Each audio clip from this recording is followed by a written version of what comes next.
Good morning. Pursuant to the requirements of the Sunshine Act, the holding of an executive session must be announced at the public meeting immediately prior to said executive session or at the next public meeting thereafter.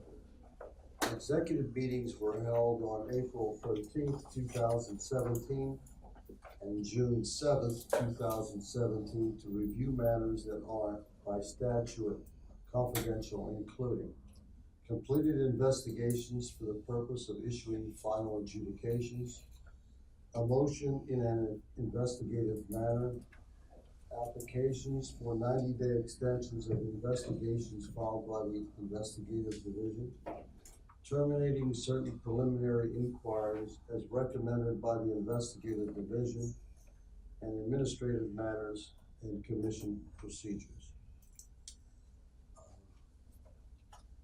First of all, can I have approval of the March 29th, 2017 public meeting minutes?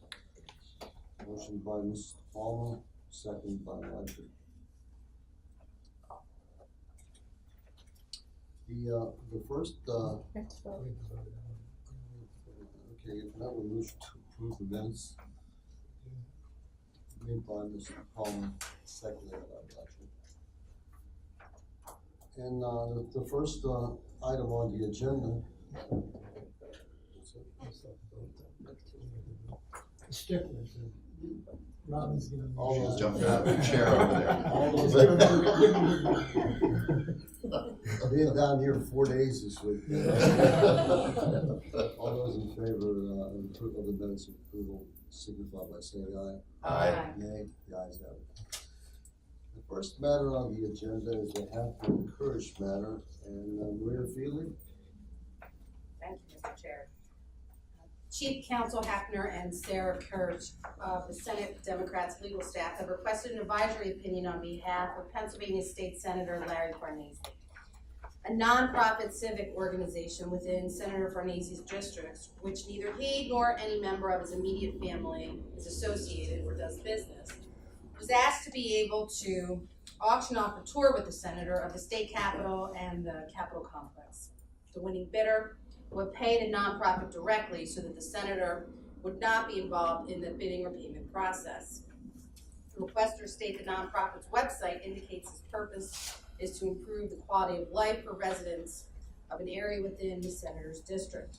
The requesters contend that the proposed arrangement would not run afoul of this commission's prior decisions, as Senator Farnese would not be giving a speech in his public capacity and the auction bids placed with the nonprofit would not be identified as donations made in his name. Senator Farnese would be accompanying a traditional tour of the Capitol building, likely presented by the Capitol Tour Guide Office, and such tours are available to the public at no charge. Senator Farnese would not be providing any insight, information, or access in his capacity as a public official that is relevant to a Capitol tour. He would not recognize the tour participants on the floor of the Senate or during any other acts taken in his public capacity. The nonprofit would organize and run the auction and be the exclusive beneficiary of the funds raised during the auction. The question before the commission is whether the Ethics Act would impose any prohibitions or restrictions upon Senator Farnese to participate in his proposed auction arrangement. We have received amicus brief filed by Legislative Counsel presenting the perspective of the Republican and Democratic caucuses of the Pennsylvania House of Representatives and the Republican caucuses of the Senate. The amicus brief raises the following arguments. One, that the conduct at issue does not constitute either a conflict of interest or a prohibited honorarium and is merely a method by which a public official can maintain contacts with the community and engage in laudable public service. Two, that Senator Farnese would not have a conflict of interest with regard to the proposed arrangement because there is no indication of any private pecuniary benefit to the senator, his immediate family, or a business with which either the senator or his family members are associated. Three, that the nonprofit is not a business with which the senator or his immediate family members are associated. Four, that in order for a payment to be considered an honorarium, it must be made in recognition of some express activity by the public official or public employee. Five, that in this instance, there would be no expressive activity. 6, that driving to and from the senator's office at the Capitol, scheduling a Capitol tour for a constituent, accompanying a constituent on a walk through the Capitol, and having lunch with a constituent are not expressive conduct. 7, that an unwarranted expansion of the definition of honorarium beyond actions including the requisite expressive element would be taking the definition of honorarium beyond what it is intended to capture. And 8, that the expressive activity, which would fall within the protection of the Pennsylvania Constitution speech and debate clause, is beyond consideration by this commission. Mr. Chair, I suggest that this would be an appropriate time for any interested parties to speak on the matter. Thank you, Mr. Chairman, and good morning, Commissioners, Council, Executive Director. C.J. Hafner here on behalf of State Senator Larry Farnese. Just want to, we're going to stand by our submission. Also want to incorporate by reference the amicus letter for the other councils for the 3 caucuses. Ashley Grimm from the House Republicans is here as well if you have any questions on the amicus. And thank you for your time this morning, and just willing to entertain any questions the commission or council might have. You have a question? No. All right, thank you, Mr. Chairman. Mr. Chair, I would suggest that the commission go into executive session for quasi-judicial deliberations.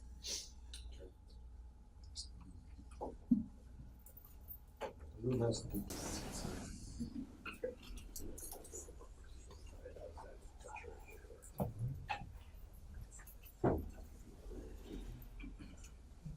Okay, on the after encouraged matter, Mrs. Fielder? Mr. Chair, I, along with my fellow commissioners, have reviewed the facts and relevant statutory provisions after also hearing from Chief Counsel Hafner today and having a quasi-judicial deliberations with the commission in executive session. It's my view that Senator Farnese's presence as part of the auction tour of the state capitol and Capitol complex would not be an appearance undertaken in his public capacity and related to his public position for the purposes of the question before us. The winning bid would not constitute a prohibited honorarium, so that the Ethics Act would not prohibit Senator Farnese from participating in the proposed auction arrangement. Based on my analysis, the presentation today, and comments and our deliberations, I make the following motion. Based upon the submitted facts, Senator Farnese's presence as part of the auction tour of the state and Capitol complex would not be an appearance undertaken in his public capacity and related to his public position, and the winning bid would not constitute a prohibited honorarium. The Ethics Act would not prohibit Senator Farnese from participating in the proposed auction arrangement. So that's the motion. That's your motion, right? Right. Okay, then the second, Roger. Okay, any questions? All those in favor? Aye. All those against? The ayes have it.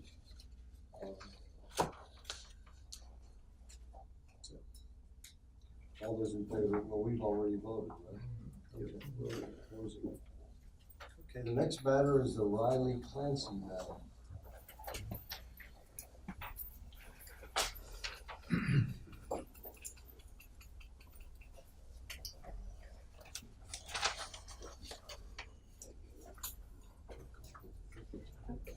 Who's that? Yeah, he is. Good morning. Good morning, I'm ma'am. Sharon Riley. I'm General Counsel with Philadelphia Works. I'm here to represent Patrick Clancy. He's CEO and President of Philadelphia Works. We've submitted our brief, so I'm not going to go over the brief again.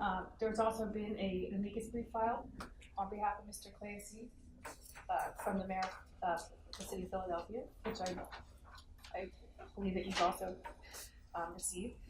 I'm going to actually start with Mr. Clancy's going to just talk a little bit about the factual issues and talk a little bit about his job, and then I'm going to entertain any questions from a legal perspective. So I'll let Mr. Clancy speak. Good morning. Thank you very much for your time today. I really appreciate it. I'm the new president and CEO of Philadelphia Works. I previously worked as a special advisor to Secretary Ted Dowse at the Department of Human Services, overseeing and evaluating training programs, but no direct influence over that type of investment or decision as far as awarding money. In my new capacity, the city does not have any undue influence on those awards. We are the only agent in the city that can receive those awards. I cannot negotiate or leverage my previous position or partnership with the Department of Human Services to have any gain as far as in the city of Philadelphia. It is a critical position I hold, so not being able to speak to the Department of Human Services could impact the services in which we deliver to over 25,000 TANF recipients yearly in the city of Philadelphia. So I ask for this commission to weigh in on whether or not I am able to continue to be able to speak in communication with the Department of Human Services. I appreciate your time today. I thought it was so important that I did come up this morning, even though today is my daughter's graduation. There was a real value to this job, so I appreciate it. Excuse me, Mr. Chair, may I ask a question of the gentleman? I'm sorry. May I ask a question of the Sure. gentleman? You actually just said that so that you may continue? No, I'm sorry. I didn't mean that. You I have mean, not, okay. I have not. I'm Because we sorry. cannot address Yes, past conduct. I'm sorry. Sorry about that. I get excited when I get up. I have a question. My understanding is it's a temporary limitation, 1 year, is it 1 year? Correct. From the time you took the new position? Yeah. So is there another arrangement that could be made, perhaps, that someone else could in your organization could take on the responsibility of communicating with the agency? Well, potentially, but the mayor has charged me as the person to make sure this investment and the programs go well. So I think my history of workforce development, 25 years of that, I think is critical that I can maintain some open relationship with the Department of Human Services. We're in somewhat of a crisis in the city as far as literacy and individuals on TANF going to work. We have the lowest performance rate in this Commonwealth. So my experience is critical to being able to help move that performance up. And I just add, specifically our bylaws, as well as the specific job description that was written by the city of Philadelphia, specifically charges the CEO to have the direct contact. So to disallow him from speaking would be in violation of our own bylaws, as well as contrary to the job description. And one more question, if I may. When you were being considered for the position, I'm not sure how the hiring process was, but whoever was involved in the hiring process, were they aware of this 1 year limitation that would be imposed on? I was not aware of the limitation. No. And this was all through the city of Philadelphia, so that the mayor had actually selected Mr. Clancy for the position. Thank you. And just, if I could add to just a few legal arguments, I want to distinguish a little bit. I know that Popovich was the one that, the case that was cited. But in that case, I think it's a little bit different here because Mr. Clancy's position is so unique and distinct. And he is the only vendor of DHS that's receiving these TANF funds. And Popovich, it was a private, he was moving into the private sector and he was one of many vendors. So this is a little bit different and has unique circumstances, which is why we're asking for appeal of this, of your consideration. And another issue is that the funds that we receive are formula funds. So there's no discretionary funding at all. So any communication Mr. Clancy would have with the Department of Human Services, he wouldn't be able to leverage any funding. Everybody gets an allocated amount. So there would not be any potential for any improper conduct.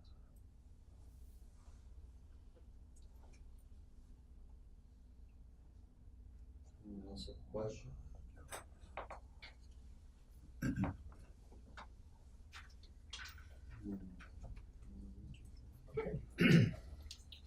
Thank you. Thank you. The facts pertaining to this appeal advice are as follows.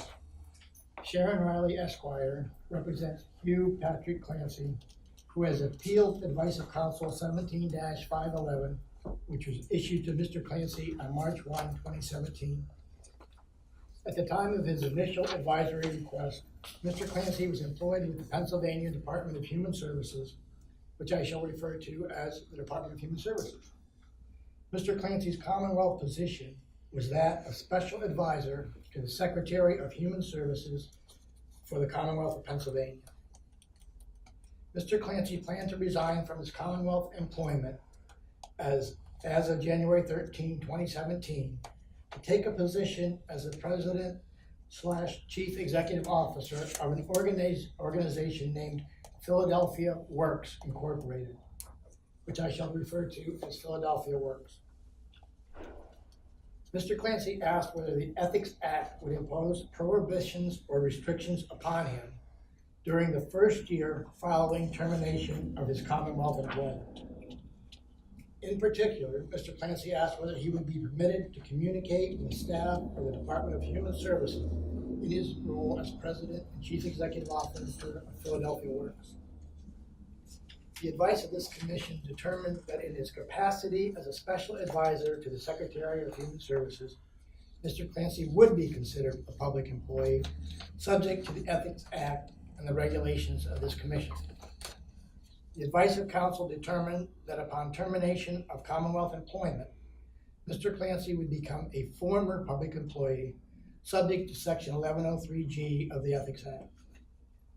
The advice further determined that Mr. Clancy's former governmental body would be the Department of Human Services in its entirety. The advice set forth the restrictions of 1103G of the Ethics Act as deemed applicable to Mr. Clancy. The advice concluded that during the first year following termination of Mr. Clancy's Commonwealth employment, Section 1103G of the Ethics Act would prohibit Mr. Clancy from performing any job duties for the Philadelphia Works that would involve prohibited representation before the Department of Human Services. The advice further concluded that Section 1103G of the Ethics Act would prohibit Mr. Clancy from communicating with the staff of the Department of Human Services in his role as President and Chief Executive Officer of Philadelphia Works, as such would necessarily involve prohibited representation before the Department of Human Services. By letter dated March 22nd, 2017, Mr. Clancy, who is now serving as President and Chief Executive Officer of Philadelphia Works, appealed Advice of Counsel 17-511. Mr. Clancy's appeal letter did not state any particular grounds for the appeal, but merely exercised the right to appeal the advice of counsel. Mr. Chairman, I would suggest that this would be the appropriate time if anybody else wanted to speak on this matter. Seeing none. Okay. Mr. Chair, I have reviewed the facts and the relevant statutory provisions.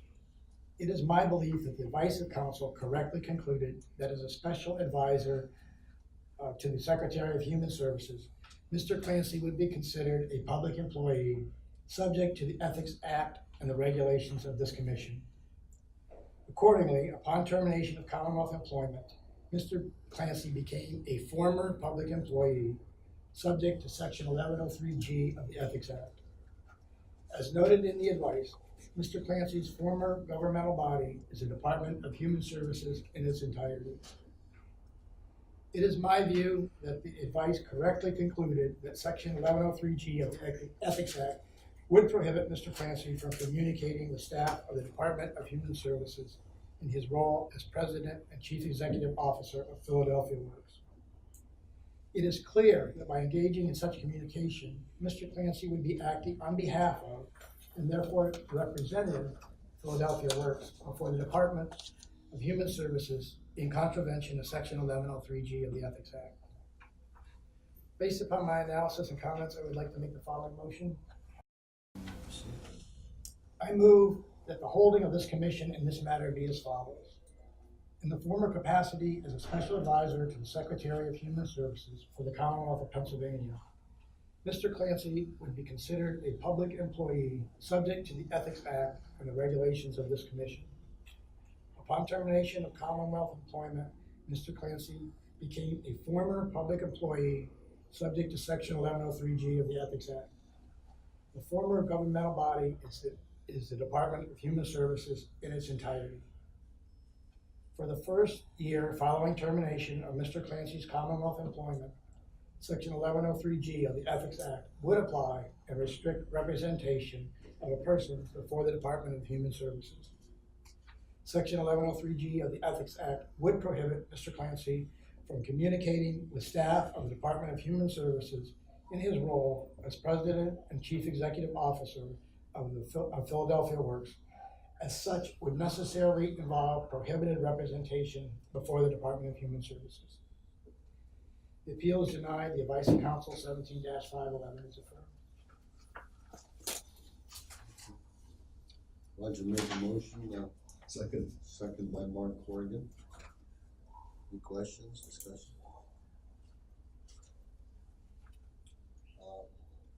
All those in favor signify by saying aye. Aye. Nay, the ayes have it.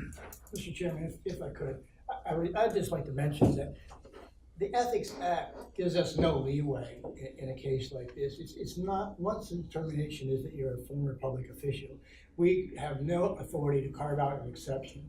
And we know that sometimes the Ethics Act causes inconveniences and hardships, but we have no choice but to enforce it as written. So we appreciate you coming today, and I'm sorry for the result. Thank you. Thank you. Thank you very much.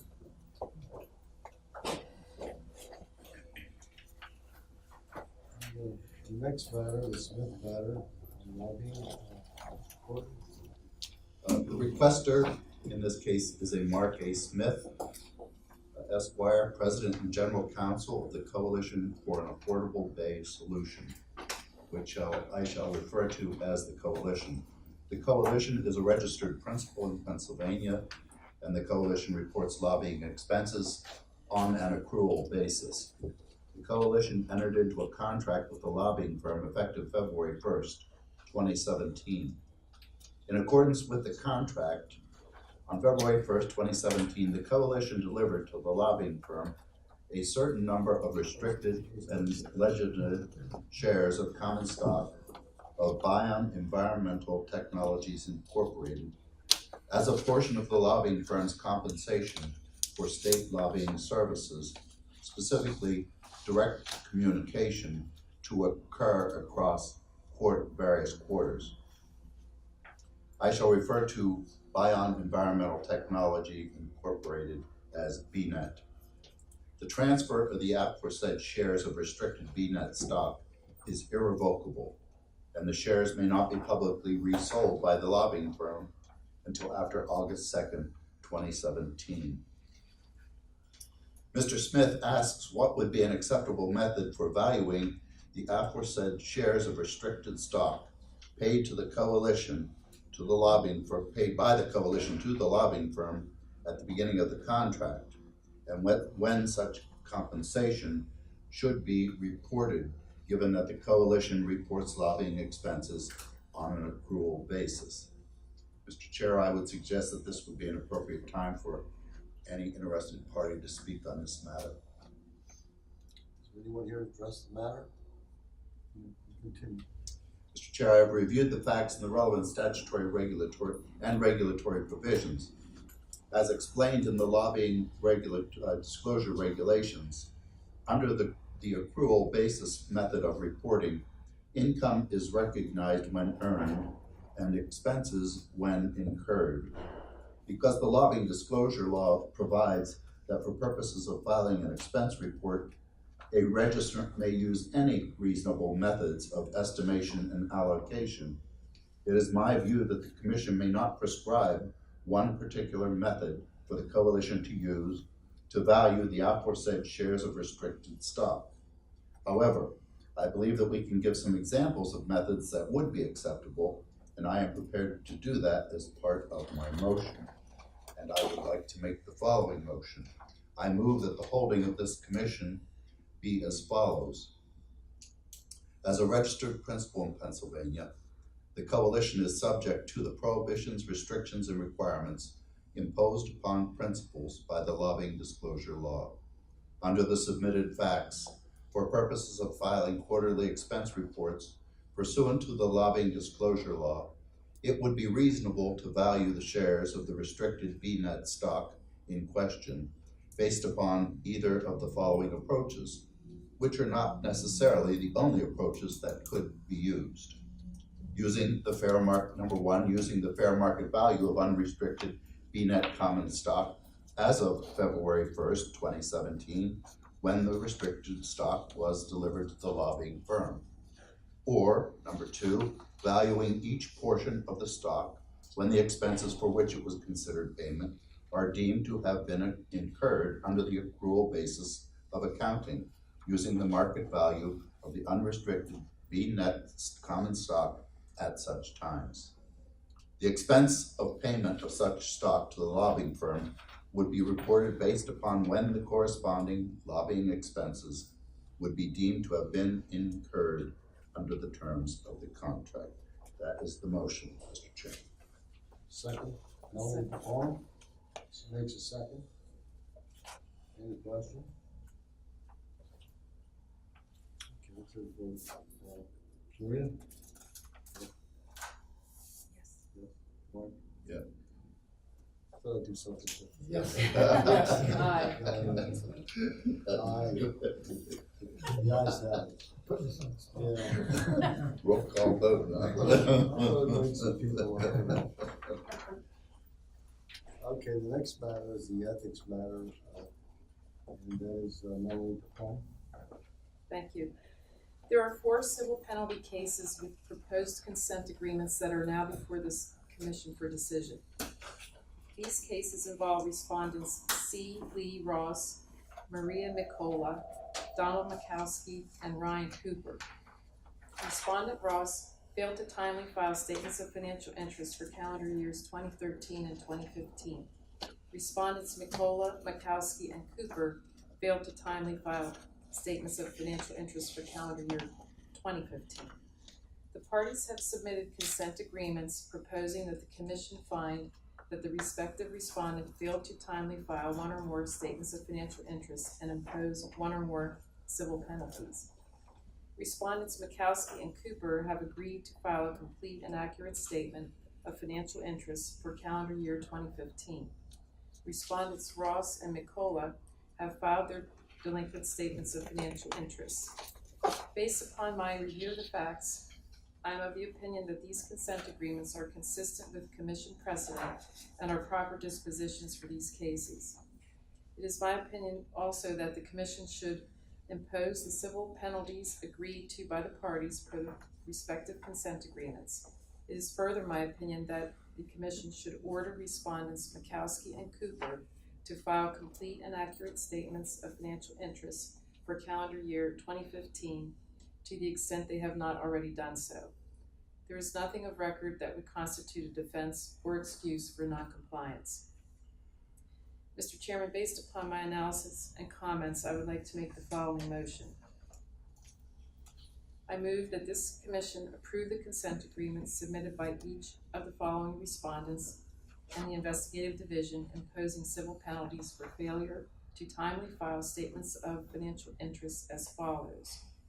C. Lee Ross, $250 for calendar years 2013 and 2015. Maria Mikola, $150 for calendar year 2015. Donald Makowski, $150 for calendar year 2015. And Ryan Cooper, $200 for calendar year 2015. I move that each respondent shall be ordered to pay the recommended civil penalty or penalties agreed to by the parties per the consent agreements within 30 days of issuance of the commission's order. Further, to the extent that they have not already done so, respondents Makowski and Cooper shall each be ordered to file a complete and accurate statement of financial interest for calendar year 2015 within 30 days of issuance of the commission's order. Mr. Chairman, that is my motion. Very good. Second by Roger. Nick, Good question. question?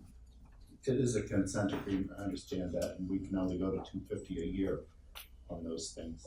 So that's why it would be more expensive to go after them than it would be to just reduce the $250 to $150. Correct, someone who's willing to Okay. take responsibility. Okay. Any other questions? All those in favor signify by saying aye. Aye. No, ayes, the ayes have it. Next matter, again, the civil penalty defaults. Thank you. There are 7 civil penalty default cases that are now before this commission for decision. The respondents involved in these cases will be identified individually in the motion I will be making with regard to these cases. In each of the first 5 of these cases, the respondent failed to file a statement of financial interest for the calendar year that I will detail in my motion. These 5 respondents did not take action or respond to the civil penalty proceedings. In the 6th and 7th of these cases, each respondent failed to file a statement of financial interest for calendar year 2015.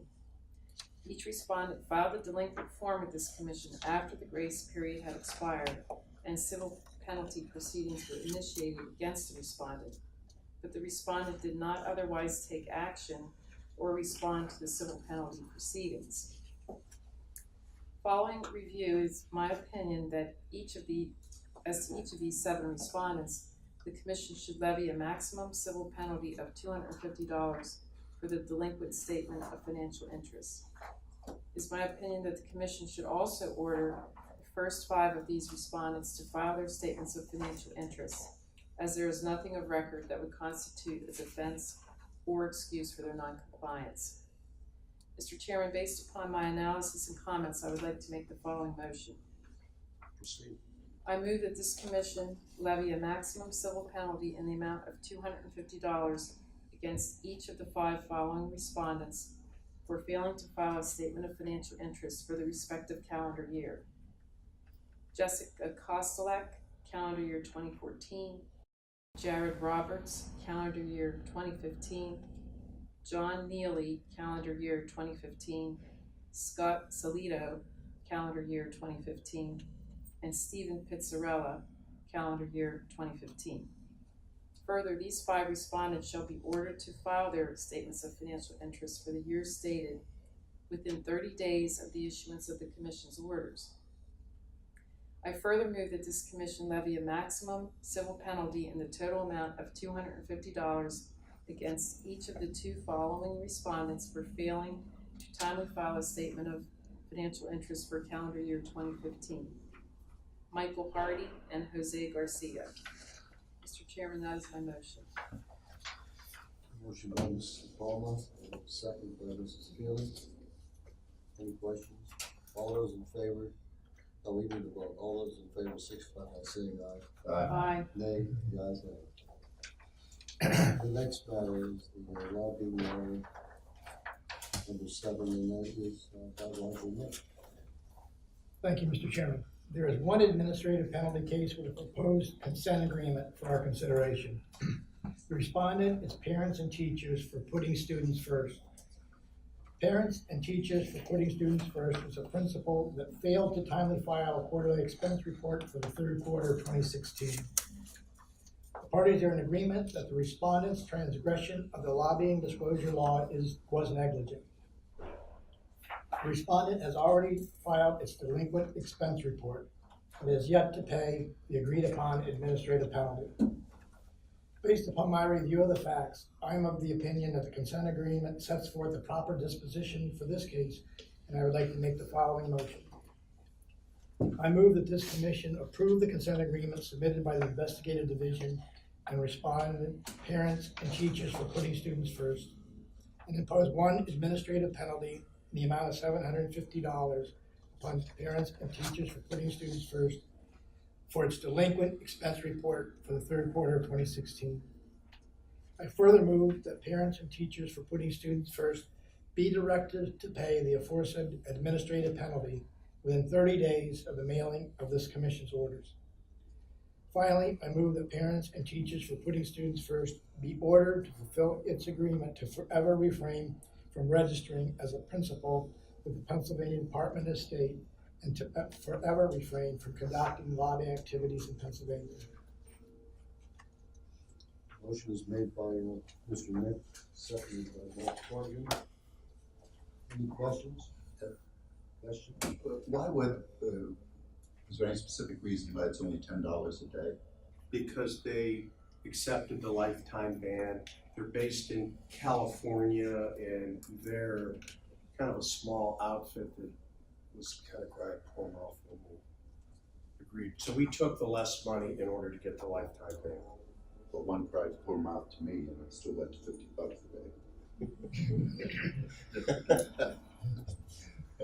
Okay, Okay, Mark seconded, any questions? All those in favor signify by saying aye. aye. Nay, the ayes have it. The next matter is the administrative Pennsylvania's influence Shenango League. Roger, Nick, what are you working for? Yeah. There's one default administrative penalty case for our consideration. The respondent is Shenango Incorporated. Shenango Incorporated is a principal that is registered with the Pennsylvania Department of State under the name Shenago, no second N, Incorporated. It is unclear from the record why the registered name is different. Respondent's quarterly expense report for the third quarter of 2016 was filed 112 days late.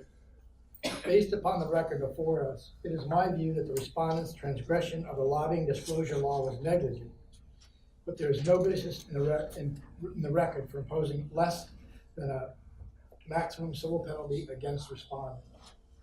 Therefore, I would like to make the following motion. I move that this commission levy upon respondent Shenango Incorporated, which is registered with the Pennsylvania Department of State as Shenago Incorporated, one maximum administrative penalty in the total amount of $5,600, calculated as $50 per day for each of the 112 days its quarterly expense report for the third quarter of 2016 is delinquent. I further move that Shenango Inc. be ordered to pay the aforesaid administrative penalty by no later than the 30th day after the mailing date of the commission's order. Motion made by Mr. Nick Nolan, the formal seconds. Any questions? All those in favor signify by saying aye. Aye. Nay, the ayes have it. The last matter is the administrative matters, ratification of employee reclassification. Melanie? Thank you. Pursuant to the Sunshine Act, official action as to personnel-related matters shall be taken at an open meeting. Accordingly, I move that this commission approve and ratify the following action regarding commission staff. The promotion of Cindy Hirschberger from Clerk Typist 1 in the Pittsburgh Regional Office to Clerk Typist 2 in the Pittsburgh Regional Office with a standard pay scale Group 3, Level 3, effective April 1, 2017. Any second? Any feeling seconds? Any questions? No questions, all those in favor signify by saying aye. Aye. Nay? Ayes have it. We need a motion for adjournment. Mr. Corrigan makes that motion, and Lou Feely seconds it. All those in favor signify by saying aye. Aye. Aye. Nay, the ayes have it. That's it. That's a good shot.